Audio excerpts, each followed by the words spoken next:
At Christmas dinner, my sister smiled and said, "Mom and Dad say I can move into your new condo next week." I took a sip of wine and replied, "Oh, thanks for letting me know in advance. You should move in on Tuesday." When she arrived on Tuesday afternoon, her smile disappeared right away. But let me back up and explain how we got here. My name is Danielle and I am 27 years old. I have worked since I was 16, starting with weekend shifts at a grocery store in Denver while finishing high school. After graduation, I enrolled in community college and worked full-time at a hotel as a front desk clerk. The hours were brutal, especially the overnight shifts, but I needed the money. My parents never offered to help with tuition or living expenses. They made it clear early on that I was expected to take care of myself. My younger sister, Valerie, on the other hand, lived a completely different life. She was 23 and had never held a job for more than 3 months. Our parents paid for everything: her car, her phone bill, her credit cards, her shopping trips.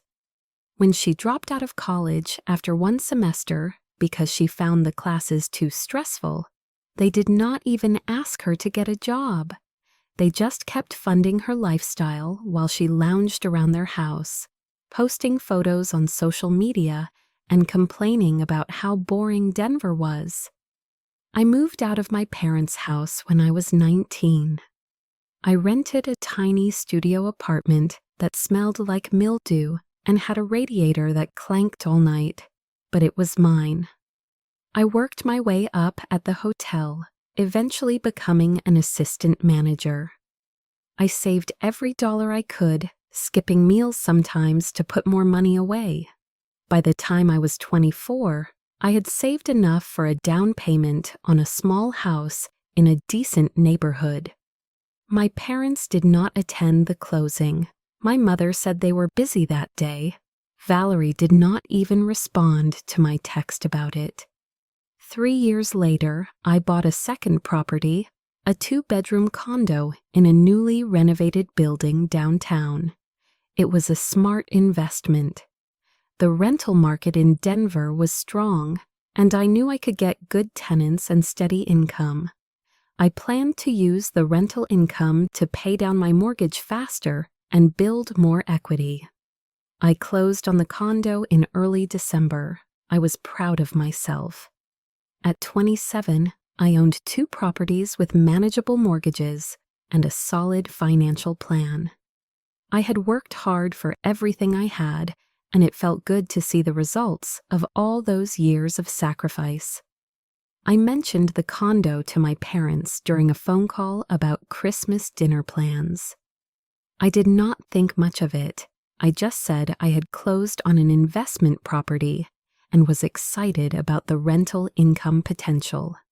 My mother said, "Oh, that is nice, dear," and changed the subject to what dishes everyone should bring to Christmas dinner.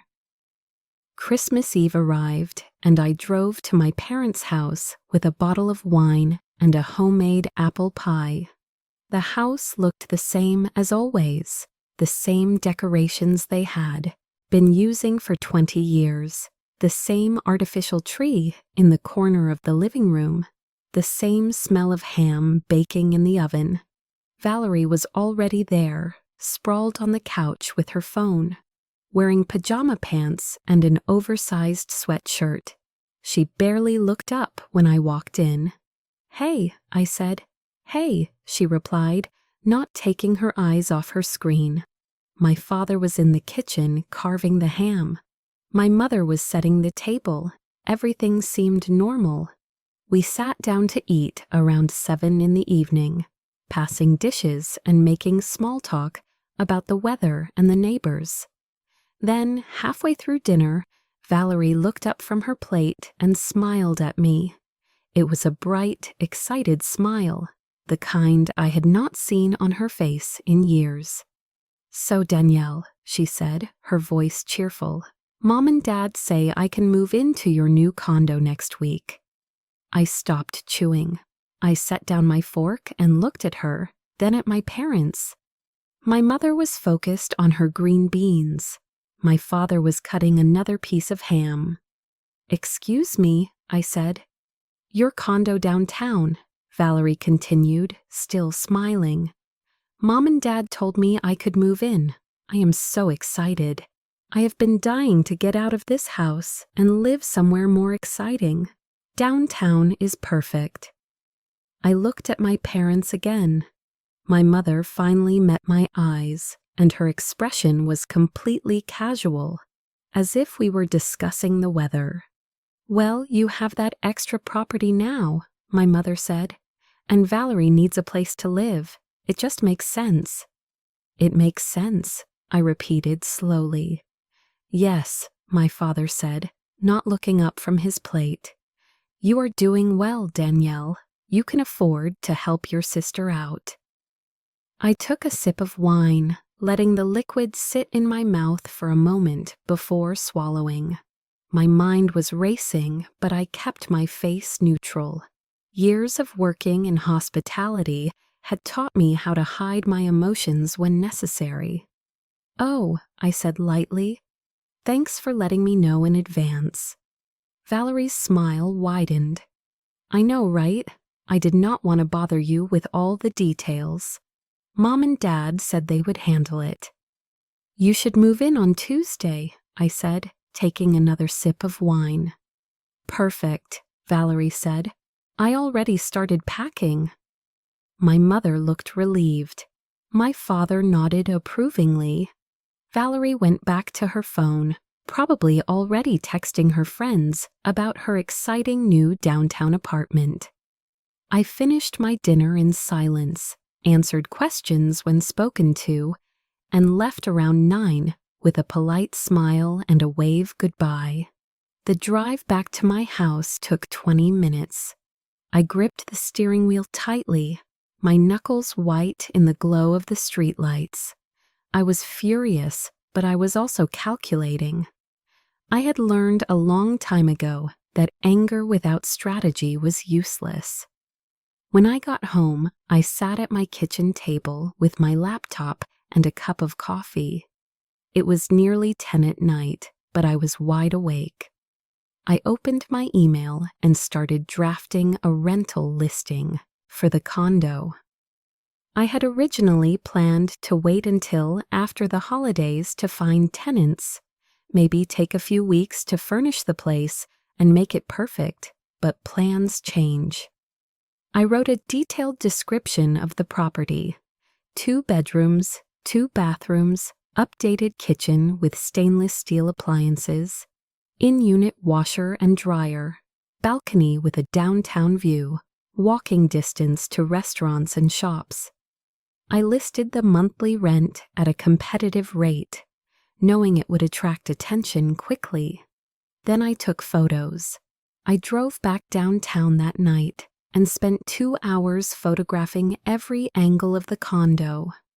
The empty rooms actually looked better in photos than I expected.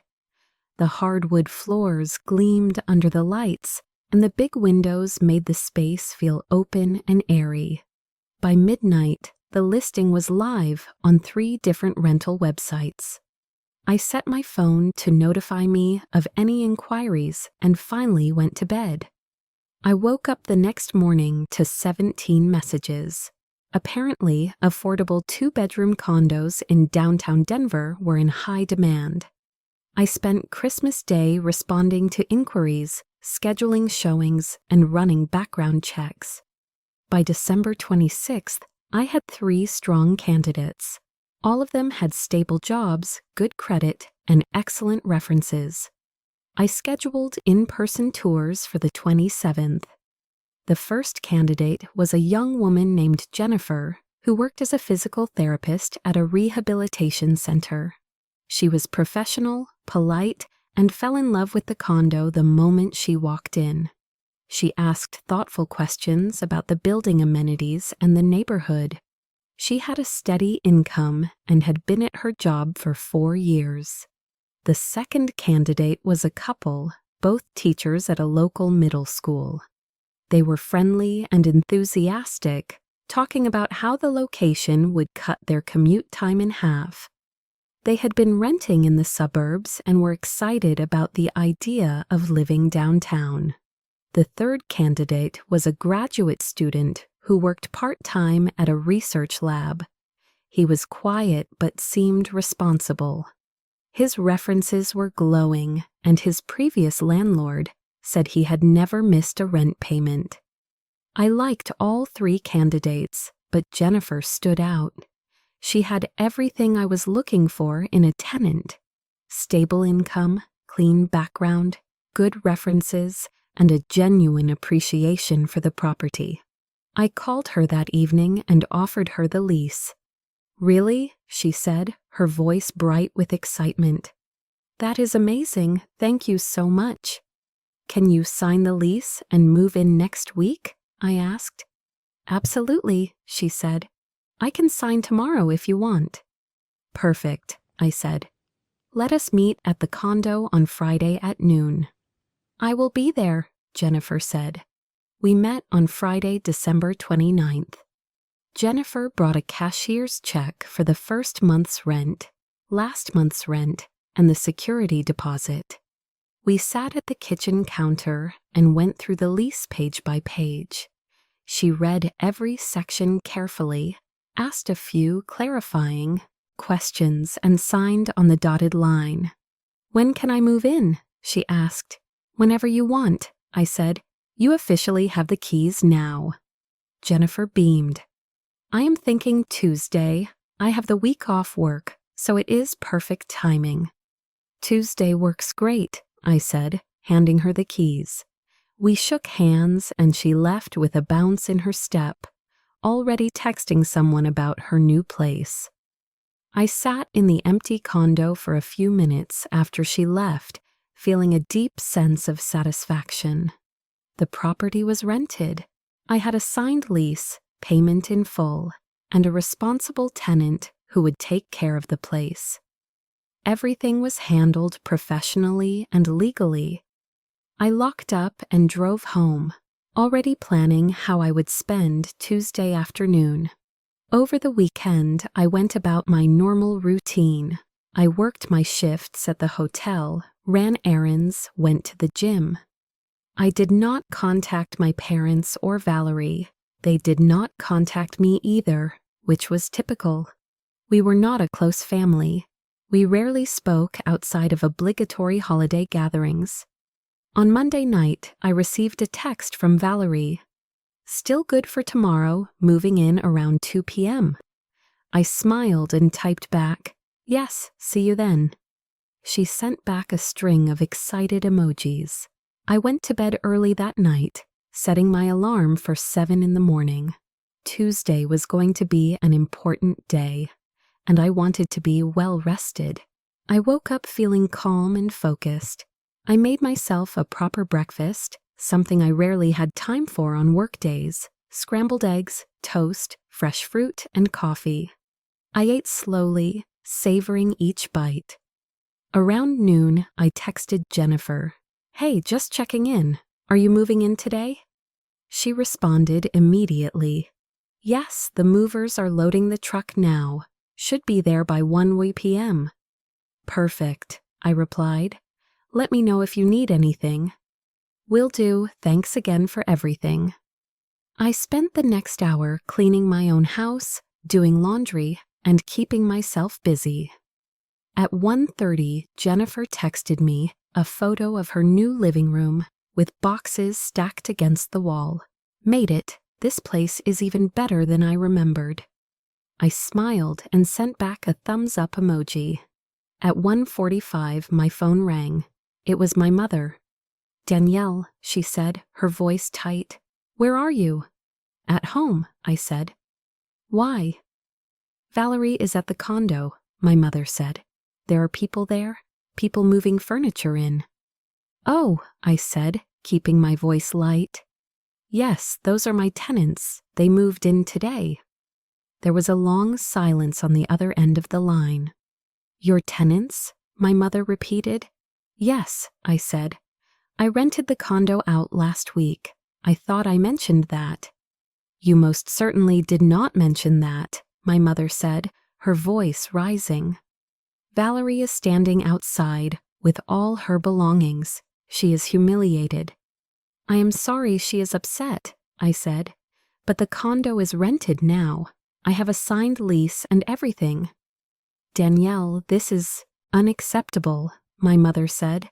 "You knew she was moving in today." "Actually, I did not know," I said calmly. "No one asked me. You all just decided among yourselves that Valerie would live in my property without ever consulting me. I own that condo. I paid for it with my own money, and I decided to rent it out." My mother sputtered on the other end of the line, searching for words. I could hear my father's voice in the background, asking what was happening. I could also hear Valerie crying, her voice high and shrill. "This is your sister," my mother finally said. "How could you do this to her?" "Do what?" I asked. "Rent out my own property? Use my investment to generate income like I planned?" "You are being selfish," my mother snapped. "You have plenty of space. You have a whole house. You could have let her stay there for free." I said it was not a question. "She is family," my mother said, as if that explained everything. "So am I," I replied. "But that did not stop you from expecting me to hand over my property without even asking me first." "We told you at Christmas dinner," my mother said. "You informed me of a decision you had already made," I corrected. "That is not the same as asking." My father took the phone. His voice was stern, the same tone he used when I was a child and had done something he disapproved of. "Danielle, you need to fix this," he said. "Your sister is standing on the sidewalk crying. The neighbors are watching. This is embarrassing for all of us." "I am sorry she is embarrassed," I said, "but I cannot fix this. I have a legal lease agreement with a tenant who has already moved in. The condo is occupied." "Break the lease," my father demanded. "I cannot do that," I said, "and I would not even if I could. This is my property and my decision." "After everything we have done for you," my father said, his voice dripping with disappointment. I almost laughed. "Everything you have done for me? Like what, exactly?" "We raised you," he said. "You were legally obligated to do that," I said. "I have been financially independent since I was 19. I paid for my own education, my own car, my own housing. You have never given me a single dollar of support since I moved out. Meanwhile, you have funded Valerie's entire adult life. So do not talk to me about what you have done for me." There was silence. I could hear my mother crying now too. Valerie was still wailing in the background. "You are being cruel," my father said quietly. "No," I said. "I am being fair. I worked hard for what I have. I sacrificed and saved for years to build financial security. Valerie has never worked for anything in her life, and you enabled that. You made her believe that she could just take whatever she wanted without asking, without earning it, without even considering that other people have rights and boundaries." "She is your sister," my father repeated, as if saying it enough times would change my mind. "And I am your daughter," I said. "But you never treated me like Valerie was treated. You never paid my bills or bought me cars or let me live rent-free. You expected me to handle everything on my own, so I did. And now I am handling my own property in the way I see fit." My father was silent for a long moment. Then he said, "Your mother and I are very disappointed in you." "I can live with that," I said. "Goodbye." I hung up before he could respond. My hands were shaking slightly, adrenaline coursing through my body. I set the phone down on the kitchen counter and took a deep breath.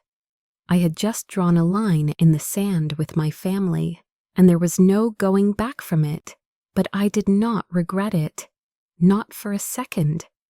My phone buzzed with text messages, first from my mother, then from Valerie, then from my mother again. I did not read them. I silenced my phone and put it in a drawer.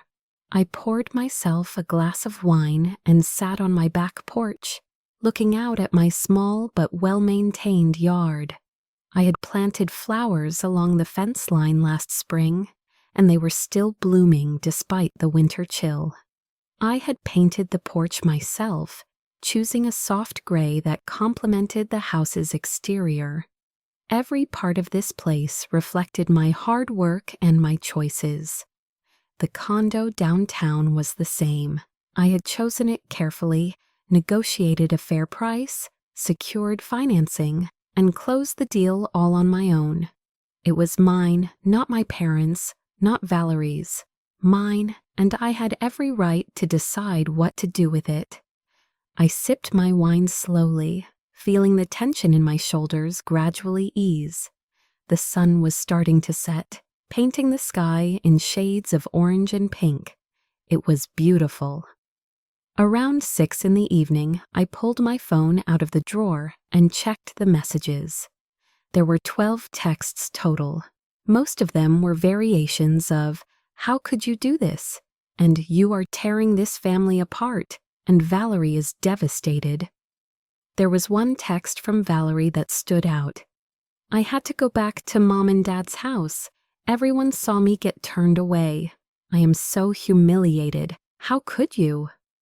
I read it twice, then deleted it without responding. There was also a voicemail from my mother. I listened to it. "Danielle, this is your mother. I do not know what has gotten into you, but this behavior is unacceptable. Your sister needed that apartment. She had plans. She told all her friends she was moving downtown. Now she has to tell them she is still living at home like a child. You have humiliated her. You have humiliated all of us. I hope you are happy." The voicemail ended with a click. I saved it just in case I ever needed documentation of their behavior, then put my phone back in the drawer. I made myself dinner, grilled chicken, roasted vegetables, and a side salad. I ate at my kitchen table alone but not lonely. I had learned a long time ago that being alone was better than being surrounded by people who did not respect me. After dinner, I washed the dishes, put on comfortable clothes, and settled onto my couch with a book I had been meaning to read for months. For the first time in weeks, I felt completely at peace. My property was rented to a good tenant. My finances were solid, my boundaries were clear, and my family finally understood that I was not a doormat they could walk all over whenever they wanted something.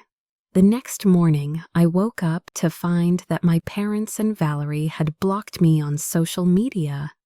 I discovered this when I tried to look at a photo my mother had posted of the Christmas dinner, wanting to see if there were any telling details I had missed about their plan.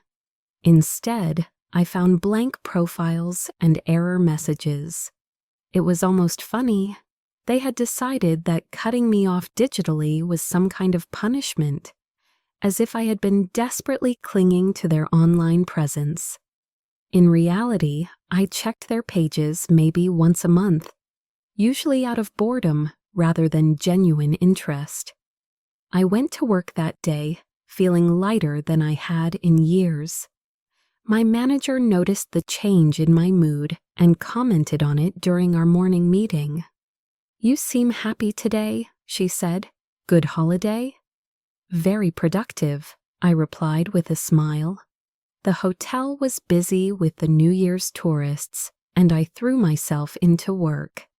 I helped guests with reservations, solved problems, coordinated with housekeeping, and handled a minor crisis when one of the elevators broke down. By the end of my shift, I was tired but satisfied. When I got home that evening, there was a card taped to my front door. I recognized my mother's handwriting on the envelope. I pulled it down and went inside, tossing my keys on the counter before opening it. The card had a generic image of flowers on the front. Inside, my mother had written a long message in her neat, precise script. "Danielle, your father and I have been talking, and we think you need to reconsider your actions. Family is the most important thing in life, and you have hurt Valerie deeply. She has been crying for 2 days straight. She barely eats. She will not leave her room. You did this to her. We raised you to be kind and generous, but you have become selfish and cold. We are giving you 1 week to reconsider.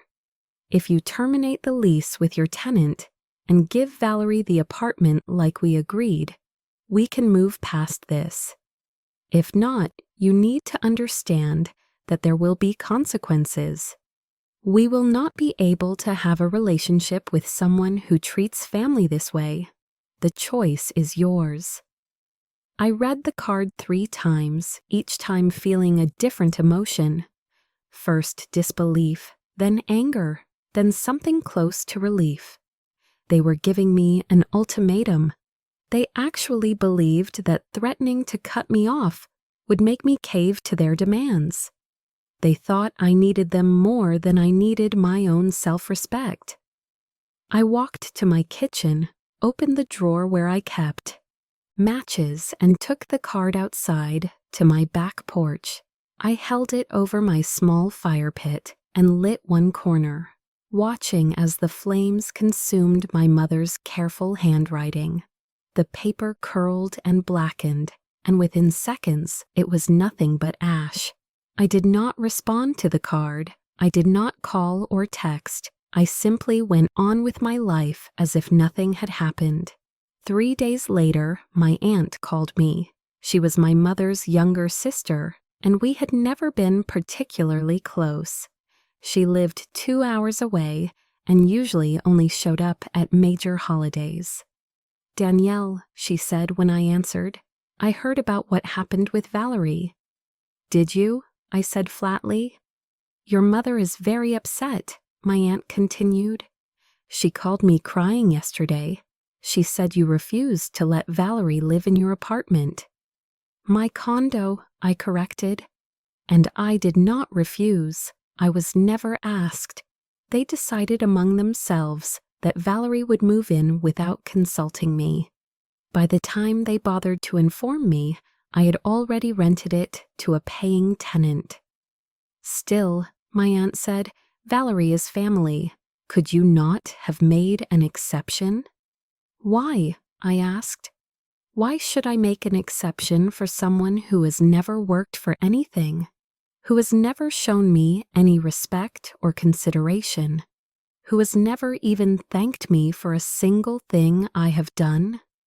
"Because she is your sister," my aunt said, as if this was the most obvious thing in the world.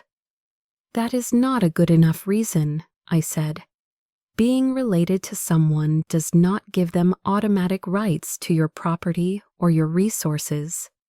My aunt sighed. "You know, Danielle, not everything is about money and property. Sometimes family is more important than being right." "I agree," I said. "Family should be important, but family also means respecting boundaries and treating each other fairly. My parents have never done that. They have always favored Valerie, always expected me to be the responsible one while she got to do whatever she wanted. I'm done accepting that dynamic." "So you are just going to cut them off?" my aunt asked. "They are the ones threatening to cut me off," I pointed out. "They sent me a card saying they cannot have a relationship with me unless I do what they want. That is manipulation, not love." My aunt was quiet for a moment. Then she said, "I think you are making a mistake. Family is forever. You will regret this. Maybe, I said, but I doubt it. After I hung up, I realized my hands were trembling again, not from fear or uncertainty, but from the sheer exhaustion of having to explain myself over and over to people who had already decided I was wrong. I checked my phone and saw that Jennifer had texted me a photo of her fully furnished living room. The condo looked beautiful. She had added plants, artwork, and cozy touches that made the space feel like a real home. Loving this place. Thank you again for being such a great landlord. I smiled and texted back, so glad you are settling in well. Let me know if you need anything. That evening, I decided to treat myself. I had been working hard and dealing with family drama for days. I deserved something nice. I drove to my favorite restaurant downtown, a small Italian place that made incredible pasta. I ordered a glass of red wine and their special of the day, a mushroom risotto that was perfectly creamy and flavorful. I ate slowly, savoring each bite and watching the other diners around me. There were couples on dates, families with young children, groups of friends celebrating something. Everyone seemed happy and relaxed. It was a nice reminder that life existed outside of my family's dysfunction. As I finished my meal, my phone buzzed. It was a text from an unknown number. "This is Valerie. Mom gave me your number since you blocked us. I just want you to know that you ruined my life. I had everything planned. I was going to start fresh downtown, maybe get a job at one of the boutiques, meet new people. Now I am stuck at home with Mom and Dad treating me like a failure. Everyone knows what happened. My friends keep asking me why I am not downtown yet. I do not know what to tell them. You did this. You could have helped me, but you chose to be selfish instead. I hope you are happy." I read the message twice, then blocked the number. I paid my check, left a generous tip, and walked back to my car. The night air was cool and crisp, and the downtown lights sparkled against the dark sky. I felt calm and clear-headed. Valerie wanted me to feel guilty. My parents wanted me to feel guilty. My aunt wanted me to feel guilty. But I did not. I felt free. The week my parents had given me to reconsider passed without any communication from me. I went to work, paid my bills, checked in with Jennifer to make sure everything was going well with the condo, and lived my life exactly as I wanted to. On the 8th day, my phone rang at 7 in the morning. It was my father. I almost did not answer, but curiosity got the better of me. "Hello," I said. "Danielle," my father said. His voice was cold and formal. "Your week is up. Have you reconsidered?" "No," I said simply. "Then this is goodbye," my father said. "Your mother and I cannot have a relationship with someone who treats family the way you have treated Valerie. You have made your choice, and we have made ours." "Okay," I said. There was a pause. I think he expected me to beg or cry or try to change his mind. When I said nothing else, he continued, "We will not be inviting you to family events anymore. Birthdays, holidays, nothing. As far as we are concerned, you are no longer part of this family." "I understand," I said calmly. "You understand?" my father repeated, his voice rising slightly. "That is all you have to say?" "What do you want me to say?" I asked. "You have given me an ultimatum. I am not going to break a legal lease and kick out a good tenant just to appease you. So if that means you do not want a relationship with me, then that is your decision." "It is your decision," my father said. "You are choosing property over family." "No," I said. I am choosing self-respect over manipulation. There is a difference. My father made a sound of disgust. I do not even know who you are anymore. Yes, you do, I said. I am the same person I have always been. I work hard, I take care of myself, and I do not let people take advantage of me. The only thing that has changed is that I am no longer pretending to be okay with how you treat me. We have always treated you fairly, my father said. That is not true, and you know it, I replied. But it does not matter anymore. If you want to cut me out of your life, because I would not give Valerie free housing, then do it. I will be fine. My father hung up without saying goodbye. I sat on the edge of my bed for a few minutes, phone still in my hand. I waited for the sadness or regret to hit me, but it never came. Instead, I felt oddly peaceful. The decision had been made. There was no more uncertainty, no more waiting for the other shoe to drop. It was done. I got ready for work and went about my day as usual. I did not cry. I did not call anyone to talk about it. I just accepted it and moved forward. Over the next few weeks, I discovered just how little my family had actually been involved in my life. I did not miss the awkward phone calls where my mother complained about everything and barely asked how I was doing. I did not miss the guilt trips or the constant comparisons to Valerie. I did not miss feeling like I was never good enough, no matter what I accomplished. What I did notice was how much more energy I had without the constant drain of family drama. I felt lighter. I started going to the gym more regularly. I took a weekend trip to Albuquerque just because I felt like it. I read books, tried new recipes, and reconnected with old friends who actually appreciated me. Jennifer turned out to be an ideal tenant. She paid rent on time every month, kept the place immaculate, and occasionally sent me photos of small improvements she had made with my permission. She had painted one of the bedrooms a soft blue and added floating shelves. It looked professional and beautiful. In February, she texted me about a small leak under the kitchen sink. I called a plumber immediately and had it fixed within 24 hours. Jennifer was impressed by how quickly I responded. "You are seriously the best landlord I have ever had," she texted. "Most people would have taken days to deal with this." "I take care of my properties," I replied. "And good tenants like you deserve responsive service." It felt good to be appreciated. It felt good to have a professional relationship built on mutual respect rather than one-sided expectations. Meanwhile, I heard through the grapevine that Valerie was still living with my parents and still unemployed.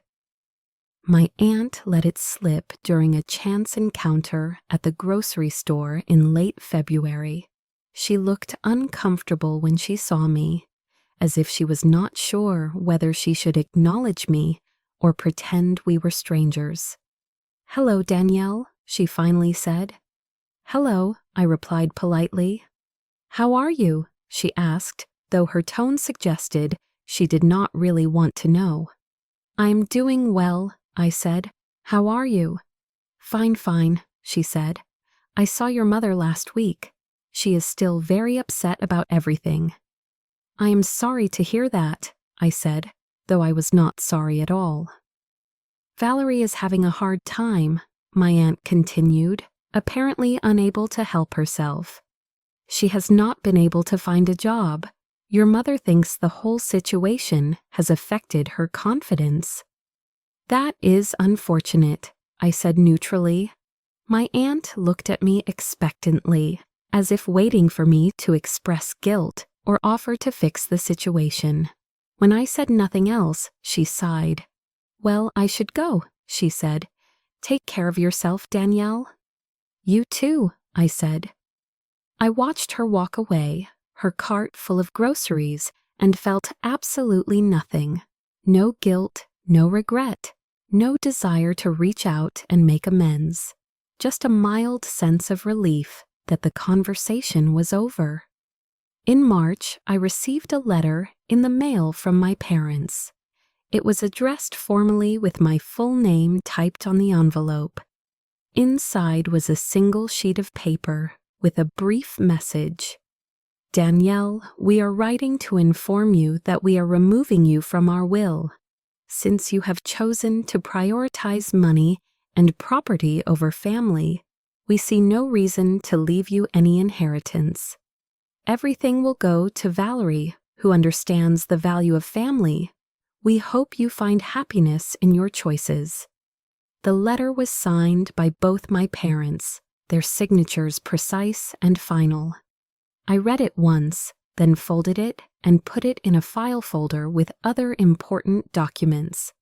It was not a surprise. In fact, I had expected something like this.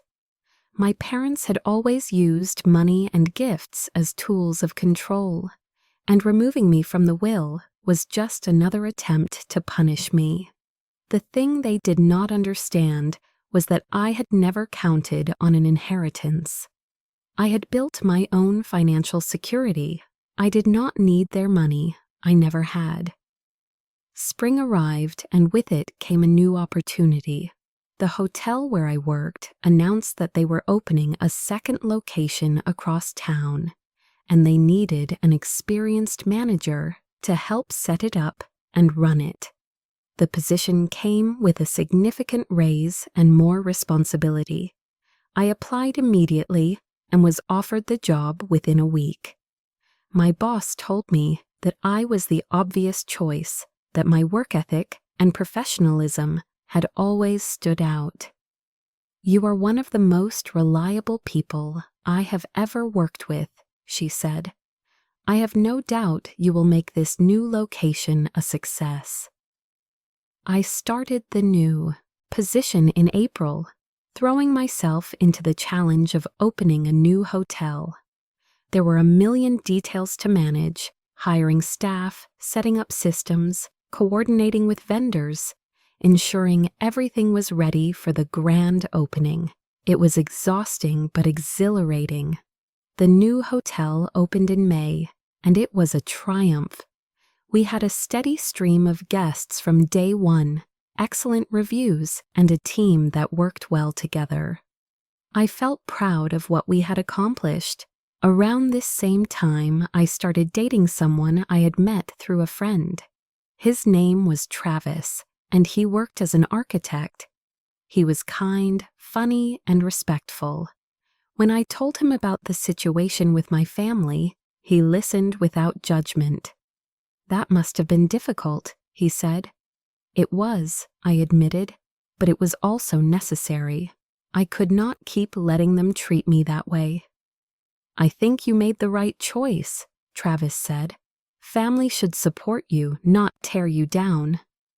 It was refreshing to be with someone who understood that healthy relationships required boundaries and mutual respect. We took things slowly, enjoying each other's company without rushing into anything serious. In June, Jennifer texted me with some news. Hey Danielle, I wanted to let you know that I got a promotion at work. I will be traveling more for my job, which is exciting.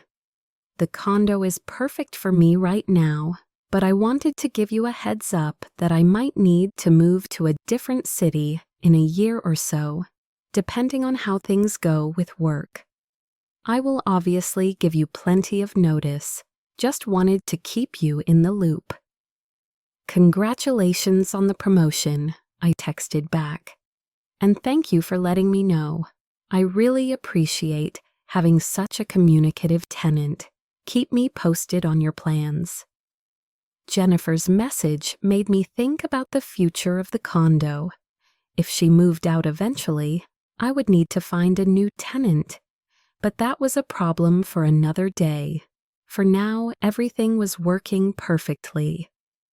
One Saturday afternoon in July, I was at a coffee shop downtown, working on some paperwork for the hotel, when I overheard a conversation at the next table. Two women were talking, and one of them mentioned my parents by name. I glanced over and recognized one of the women as a former neighbor from my parents' street. I had not seen her in years, but her voice was distinctive. "I feel so bad for them," she was saying. "Their daughter completely cut them off over nothing. Just refused to help her own sister. Can you imagine?" "That is awful," the other woman replied. "Family should come first." "Exactly," the neighbor said. "And poor Valerie, she is still living at home, you know. I see her sometimes when I drive by. She looks so sad. The whole situation has been hard on everyone." I kept my head down, pretending to focus on my laptop. Part of me wanted to turn around and tell them the truth, to explain that they only had one side of the story. But I knew it would not matter. People believed what they wanted to believe, and my parents had clearly painted themselves as the victims. I finished my coffee and left without saying anything. Let them think what they wanted. I knew the truth, and that was enough. In August, I got an unexpected message on social media from a cousin I had not spoken to in years. Her name was Olivia, and she was the daughter of my father's brother. We had been close as children, but had drifted apart as adults. "Hey Danielle," her message read. "I hope this does not come out of nowhere, but I heard about what happened with your parents and Valerie.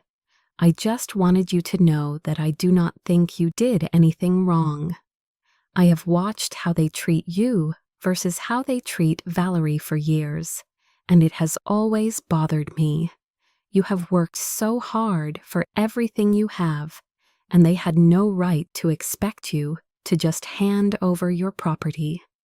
Anyway, I just wanted to reach out and say that if you ever want to grab coffee or catch up, I would love to hear how you are doing."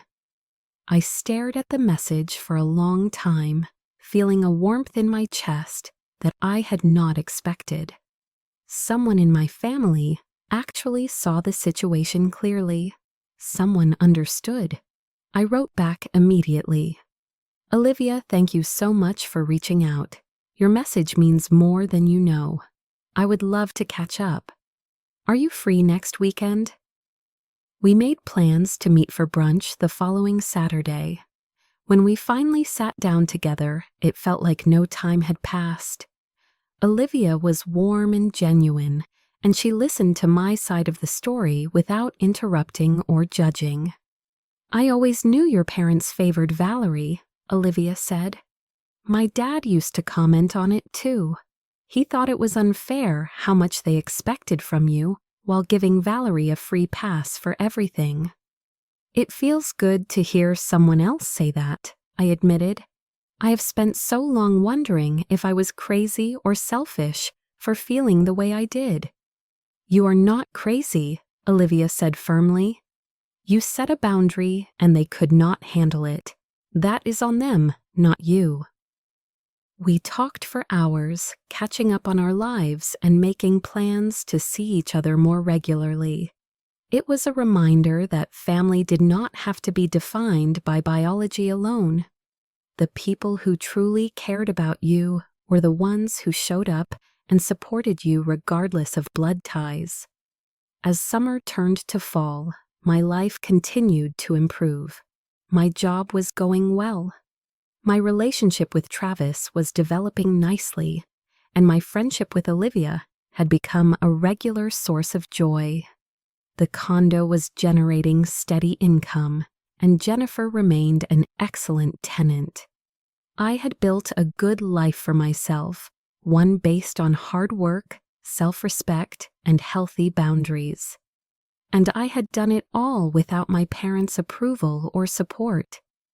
October arrived with cooler temperatures and changing leaves. I was walking through a shopping center one Saturday afternoon when I ran into Valerie. It was the first time I had seen her since Christmas dinner nearly 10 months ago. She was coming out of a clothing store carrying several shopping bags. When she saw me, her face went through a series of expressions: surprise, anger, and then something that looked almost like shame. "Danielle," she said. "Valerie," I replied calmly.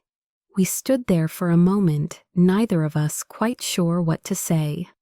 She looked different, older somehow, though it had only been 10 months.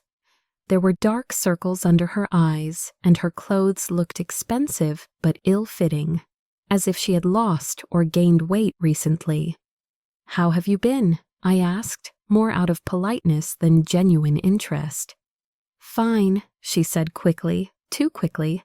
"Great, actually, really great." "Good to hear," I said. "I have been busy," Valerie continued, her words coming faster now. "Really busy. I am thinking about going back to school or maybe starting a business. I have lots of options." "That sounds nice," I said neutrally. Valerie's face flushed. "I know what you are thinking. You think I am lazy and useless. You think I cannot do anything on my own." "I have not said anything like that," I pointed out. "You do not have to say it," Valerie snapped. "I can see it in your face. You have always looked down on me. You have always thought you were better than me because you have a job and a house." "I do not think I am better than you," I said. "But I do think I made different choices. I chose to work hard and build something for myself. You chose to let Mom and Dad take care of everything. Those were our choices." "I did not choose anything," Valerie said, her voice rising. "They offered, they wanted to help me." "They enabled you," I corrected. "There is a difference." Valerie's eyes filled with tears. "You ruined everything. I could have had a fresh start downtown. I could have figured things out, but you took that away from me." "I did not take anything away from you," I said firmly. "That condo was never yours. It was mine. I bought it with my own money, and I chose to rent it out. What you and Mom and Dad decided among yourselves was not my problem." "You could have helped me," Valerie said. "I could have," I agreed, "but I chose not to, and I do not regret that decision." Valerie stared at me for a long moment, tears streaming down her face. Then she turned and walked away quickly, her shopping bag swinging at her sides. I watched her go, feeling nothing but a mild sense of sadness.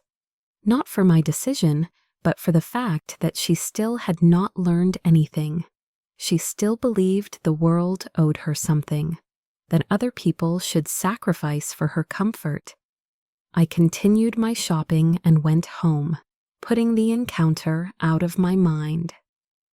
2 weeks later, I received a phone call from Olivia. "Danielle, have you seen the post?" she asked. "What post?" I said. "Your mother posted something on social media about you. It is pretty bad. I thought you should know." My stomach tightened. What did she say? "She wrote this long thing about ungrateful children and how she and your dad sacrificed everything to raise you only to have you abandon the family. She did not use your name, but it is obvious she is talking about you. A lot of people are commenting, saying terrible things." I closed my eyes and took a deep breath. "Can you send me a screenshot?" "Already done," Olivia said. "Check your messages." I opened the message and read my mother's post. It was long and dramatic, full of phrases like heartbroken parents and selfish generation, and "we gave her everything." The comments were even worse. People I had never met were calling me ungrateful, spoiled, and heartless. "Are you okay?" Olivia asked. "I am fine," I said, and surprisingly, I was. She can post whatever she wants. The people who matter know the truth. Do you want to respond? Olivia asked. Set the record straight. No, I said. Responding would just give her more attention.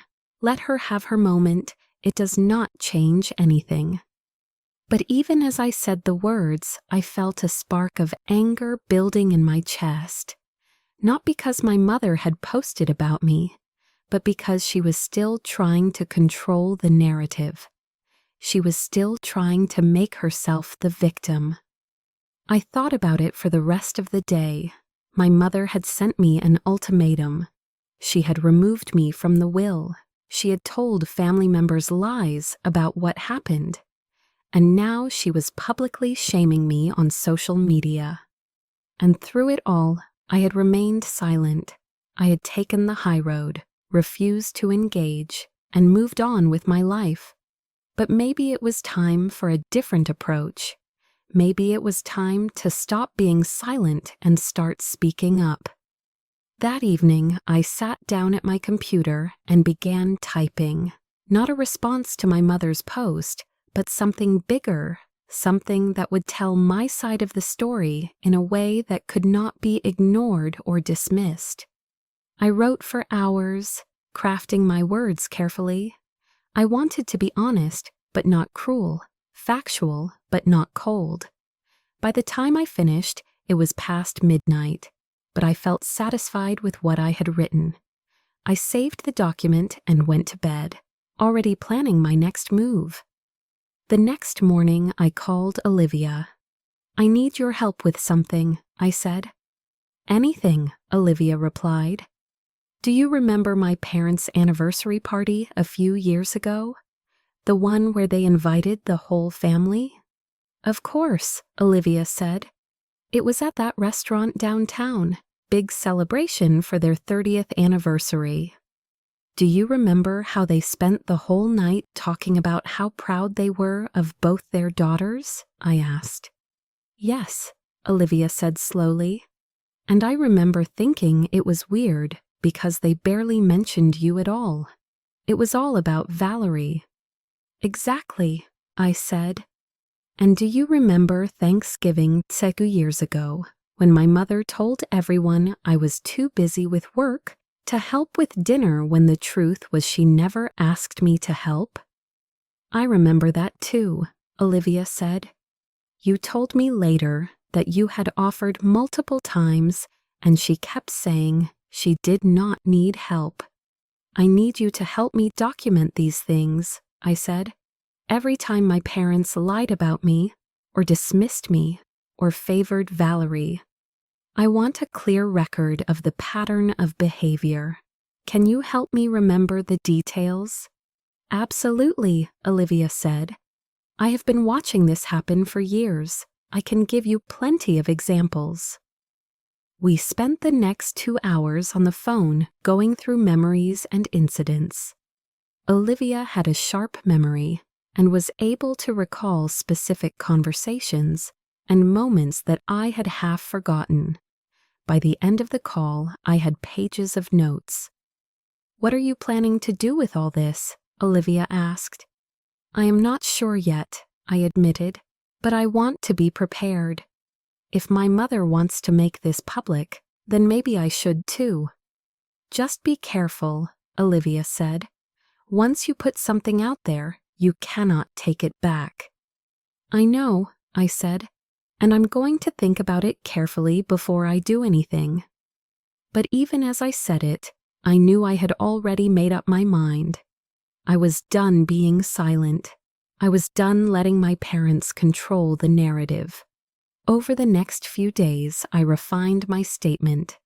I fact-checked every detail, made sure my tone was calm and measured, and prepared myself for whatever backlash might come. Then, on a Thursday evening, I posted it. I did not post it as a response to my mother's social media rant. Instead, I created my own post on my own page, a detailed explanation of what had actually happened. I explained how I had worked since I was 16 while my parents funded Valerie's lifestyle. I explained how I had bought the condo as an investment property with my own money. I explained how my parents had informed me at Christmas dinner that Valerie would be moving in without ever asking me first. I explained how I had already rented the property to a qualified tenant before Valerie showed up. I included specific examples of how my parents had treated me differently from Valerie over the years, not in a bitter or angry way, but simply as facts. I let the truth speak for itself. I ended the post with a simple statement. I love my family, but I will not be manipulated or guilted into giving up my property or my self-respect. I worked hard for what I have, and I have the right to make my own decisions about my own life. If that makes me selfish in their eyes, then so be it. I hit post and closed my laptop. Within an hour, the post had dozens of comments.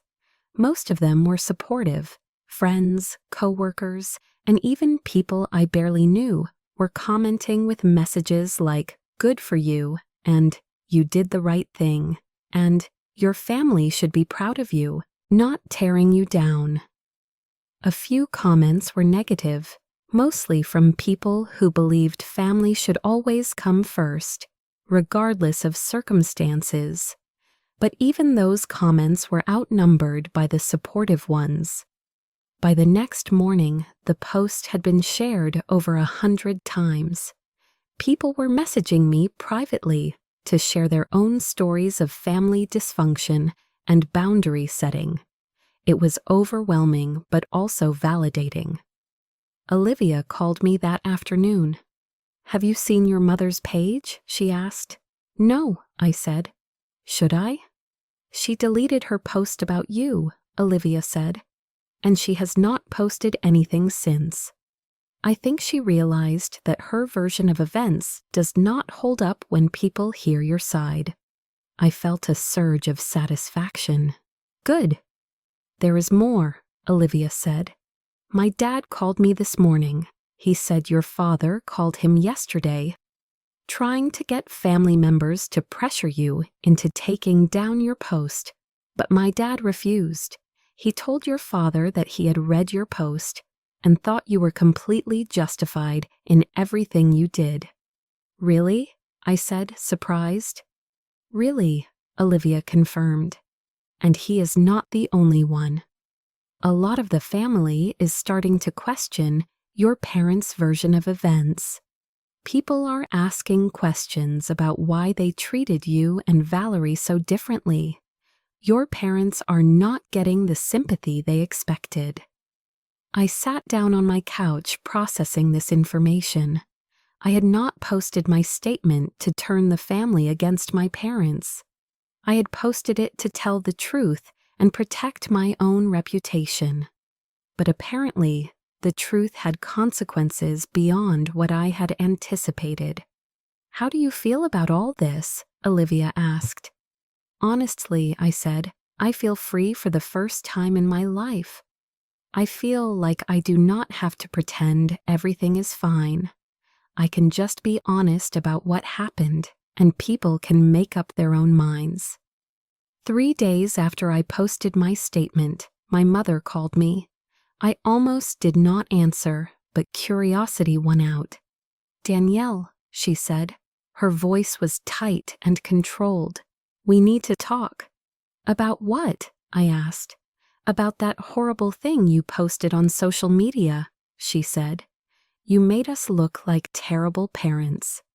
"I told the truth," I said.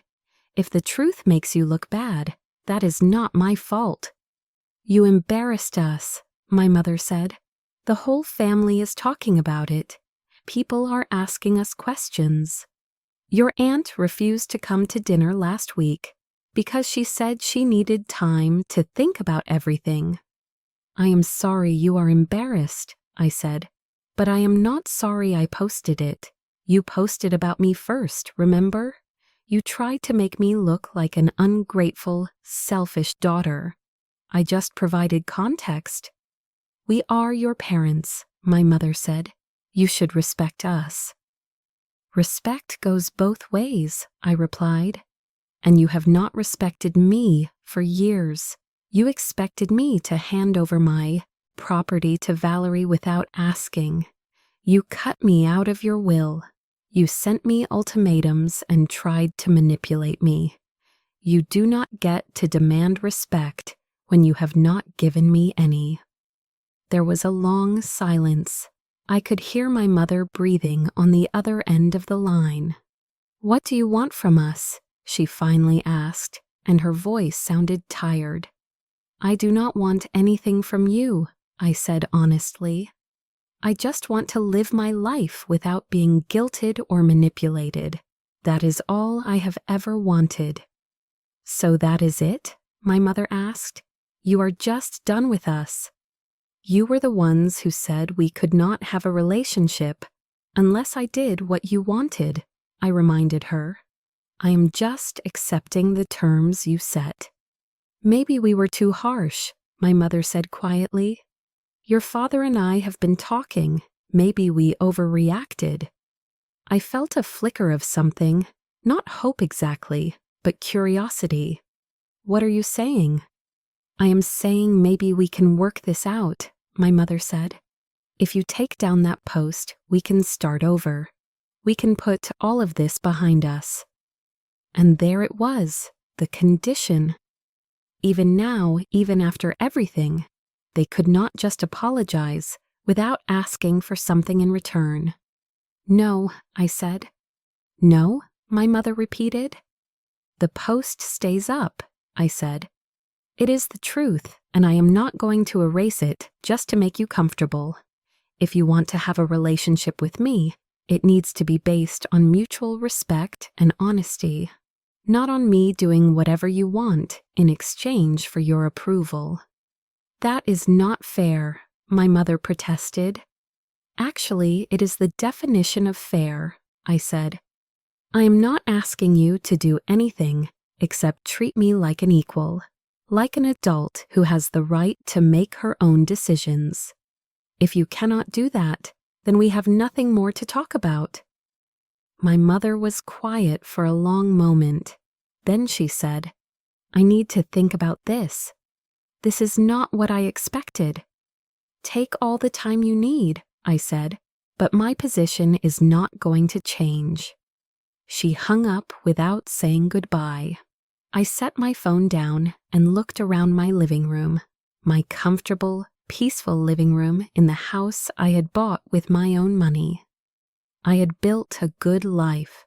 I had friends who supported me, a relationship that made me happy, a job I was proud of, and property that generated income. I had everything I needed, and if my parents could not accept that, it was their loss, not mine. 2 weeks later, I received a letter from my father. It was handwritten, which surprised me. My father rarely wrote anything by hand. "Danielle," the letter began, "your mother and I have spent a lot of time thinking about what you said. We do not agree with everything you posted, but we can see that we made mistakes. We treated you and Valerie differently, and that was not fair to you. We expected you to be responsible and independent while letting Valerie depend on us. We see now that this created resentment. We would like to try to rebuild our relationship if you are willing. We are not asking you to take down your post or apologize for setting boundaries. We are just asking for a chance to start fresh. If you are open to talking, please let us know." I read the letter 3 times. It was not a perfect apology. It still had phrases like, "We do not agree with everything."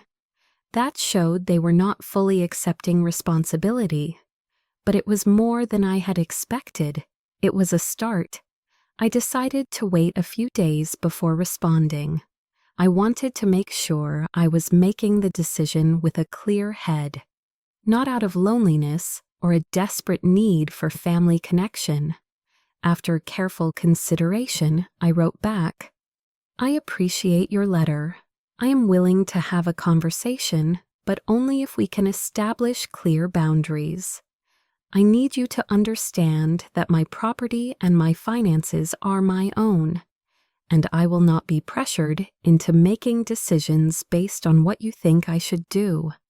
I need you to treat me and Valerie equally, which means expecting her to be responsible for her own life, just like you expected me to be.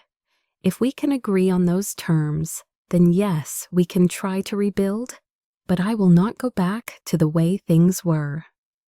I mailed the letter and waited. A week later, my parents called and asked if I would meet them for coffee. I agreed. We met at a neutral location, a cafe halfway between my house and theirs. The conversation was awkward at first, stilted and careful, but slowly we began to talk about real things. My mother admitted that she had always found it easier to take care of Valerie than to let her struggle. My father admitted that he had taken my independence for granted and assumed I did not need their support. I explained how their favoritism had hurt me over the years, how it had made me feel like I was only valued for what I could provide, not for who I was. It was not a perfect conversation. There were moments of tension and defensiveness, but it was honest, and that was something we had never really had before. At the end of the meeting, my mother asked, "What about Valerie? She is still very upset about everything." "Valerie needs to learn to take care of herself," I said firmly. "And you need to stop enabling her. She is 23 years old. It is time for her to grow up." My father nodded slowly. "You are right. We have been doing her a disservice." "What if she does not want to change?" my mother asked. "That is her choice," I said, "but it should not be your problem to solve anymore." As the months passed, my parents slowly began to shift their approach with Valerie. They stopped paying all her bills. They gave her a deadline to either get a job or move out. It was hard for them, and Valerie fought it every step of the way. But they held firm. By spring, Valerie had found a job as a receptionist at a dental office. It was not glamorous, but it was a start. She moved into a small apartment with a roommate and began slowly and reluctantly to build her own life. My relationship with my parents improved gradually. We would never be close the way some families were, but we found a way to coexist with mutual respect. They stopped making demands, and I stopped expecting them to change overnight. The condo continued to generate steady income. Jennifer eventually moved for her job, just as she had predicted, and I found another excellent tenant to take her place. My career continued to flourish, and Travis and I moved in together after a year of dating. As for Valerie, she eventually came to me with a grudging apology. It was not heartfelt, and I could tell she still resented me on some level, but she acknowledged that being forced to take care of herself had been good for her. She was learning things she should have learned years ago. The experience taught my family that boundaries were not punishments, but necessary structures for healthy relationships. My parents learned that treating children equally meant having equal expectations, not just equal affection.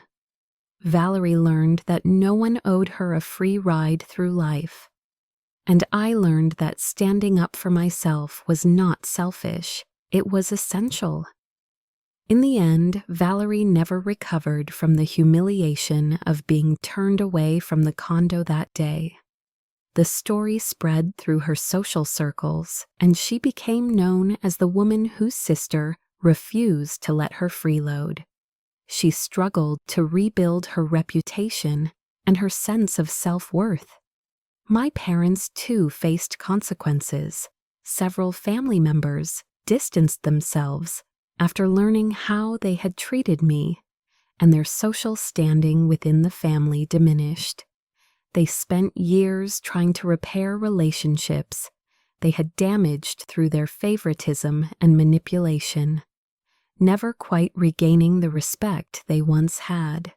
As I sat on my porch one evening, watching the sunset over the city I had built my life in, I reflected on my revenge journey.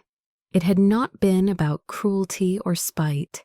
It had been about refusing to be treated as less than I deserved, about drawing a line and refusing to cross it, no matter how much pressure was applied.